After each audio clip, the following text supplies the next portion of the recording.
ఒక్క నిమిషం ఆగండి. ఈ 5 మాటలు ఇకపై ఎప్పుడూ మాట్లాడకండి. అస్సలాముఅలైకుం వరహ్మతుల్లాహి వబర్కాతుహు. మొదటిది, ముఖం చూడండి ఎలా ఉందో అని ఎప్పుడూ చెప్పకండి. ఎవరి ముఖాన్ని ఎగతాళి చేయడం అంటే నిజానికి అల్లాహ్ సృష్టిని ఎగతాళి చేసినట్టే. రెండవది, అమ్మ మీద ప్రమాణం, నాన్న మీద ప్రమాణం అని చెప్పకండి. సల్లల్లాహు అలైహి వసల్లం వారు ఇలా అన్నారు: అల్లాహ్ తప్ప మరెవరి పేరుతో ప్రమాణం చేసినా వాడు షిర్క్ చేశాడు. మూడవది, అల్లాహ్ నన్ను ద్వేషిస్తున్నాడు అని అనుకోకండి. కాదు, అల్లాహ్ అత్యంత కరుణామయుడు.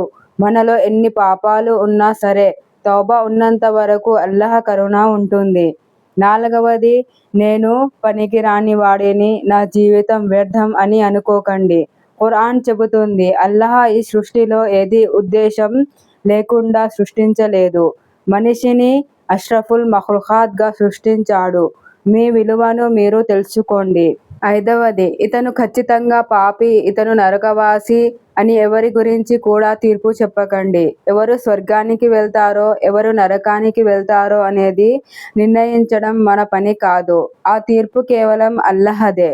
నిజం చెప్పాలంటే మనమే ఎక్కడికి వెళ్తామో కూడా మనకు తెలియదు. అల్లాహ్ మనందరినీ క్షమించుగాక. ఆమీన్. కామెంట్లో ఇన్షాల్లాహ్ రాసి ఈ వీడియోను తప్పకుండా ఇతరులకు షేర్ చేయండి.